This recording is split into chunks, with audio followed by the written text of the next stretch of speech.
ಈಗ ಎರಡೂ ಗಾಡಿಗಳು ಹೆಚ್ಚು ಕಮ್ಮಿ 1.5 ಲಕ್ಷದ ಆಜುಬಾಜಿನಲ್ಲೇ ಇದೆ. ಇವೆರಡನ್ನು ನಾವು ಪೂರ್ಣವಾಗಿ ವಿಮರ್ಶೆ ಮಾಡಿದೀವಿ. ಅದನ್ನ ನೀವು ನಮ್ಮ ಮೋಟಾರ್ ಮಾತು ಚಾನೆಲ್ ಅಲ್ಲಿ ನೋಡ್ಬೋದು. ನಿಮ್ ಗಾಡಿ ಬಗ್ಗೆ ಏನು ವಿಶೇಷ ಏನಂದ್ರೆ ಇದು ಏಥರ್, ಸೊ ಟಾಪ್ ಕ್ವಾಲಿಟಿ. ನಮ್ದ್ರಲ್ಲಿ ರಗೆಡ್ ಫುಲ್ SUV ತರ ಎಲ್ ಬೇಕೋ ಅಲ್ಲಿ ಆರಿಸ್ಕೊಂತ ಹೋಗ್ಬೋದು, ಏನು ತಲೆ ಕೆಡ್ಸ್ಕೊಳಂಗಿಲ್ಲ. ಇದು ಓಡ್ಸಕ್ಕೆ ತುಂಬಾ ಈಸಿ, ಸಿಟಿನಲ್ಲಿ ಎಲ್ಲಿ ಬೇಕೋ ನುಗ್ಗಿಸ್ಕೊಂಡು ಹೋಗ್ಬಿಡ್ಬೋದು. ಅದೇ ನಾನು ಆಗ್ಲೇ ಹೇಳ್ದಂಗೆ ನೀವು ನುಗ್ಗಿಸ್ಬೋದು, ನಾವು ಹಾರಿಸ್ಬೋದು ಇದನ್ನ ಹೊಂಡದ ಮೇಲೆ ಎಲ್ಲ. ಇದು ಮಿರರ್ಸ್ ಚೆನ್ನಾಗಿದೆ, ಕ್ಲೀನಾಗಿ ಕಾಣುತ್ತೆ ಹಿಂದ್ಗಡೆ. ನಿಜ, ನಮ್ದ್ರಲ್ಲಿ ಸ್ವಲ್ಪ ಅಷ್ಟೊಂದು ಕಾಣಲ್ಲ. ಟೈರ್ 12 ಇಂಚಸ್ ಮಾಮೂಲಿ ಸ್ಕೂಟರ್. ನಂದು 14 ಇಂಚು ಟೈರ್.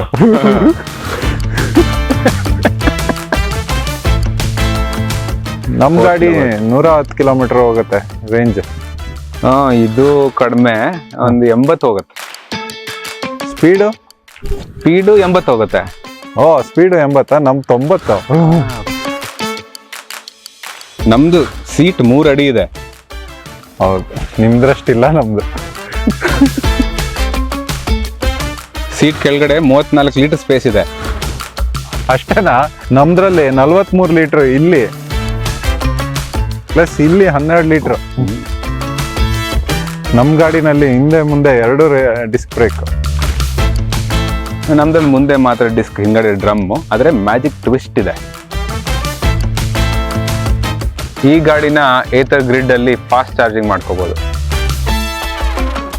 ನಮ್ದ್ರಲ್ಲಿ ಚಾರ್ಜಿಂಗ್ ಫೆಸಿಲಿಟಿ ಮಾತ್ರ ಇರೋದು. ಇದರಲ್ಲಿ safety features, auto hold, skid control ಮತ್ತೆ ಫಾಲ್ ಸೇಫ್ ಎಲ್ಲ ಇದೆ. ನಮ್ದ್ರಲ್ಲಿ ಅದು ಯಾವುದೂ ಇಲ್ಲ. ಇದರಲ್ಲಿ ಫೀಚರ್ಸ್ ಏನ್ ಬೇಕು, ಗೂಗಲ್ ಮ್ಯಾಪ್ಸ್ ಇದೆ, ವಾಟ್ಸ್ಆ್ಯಪ್ ಇದೆ, ಕಾಲ್ ಆನ್ಸರ್ ಮಾಡ್ಬೋದು, ಎಲ್ಲ ಇದೆ ಇದರಲ್ಲಿ. ಓ, ನಮ್ದ್ರಲ್ಲಿ ಏನಿಲ್ಲ, ಬೀಗ ಹಿಂಗ್ ತಿರುಗಿಸ್ಬಿಟ್ಟು ಆನ್ ಮಾಡ್ಕೊಂಡು ಹೋಗ್ತಾ ಇರೋದಷ್ಟೇ.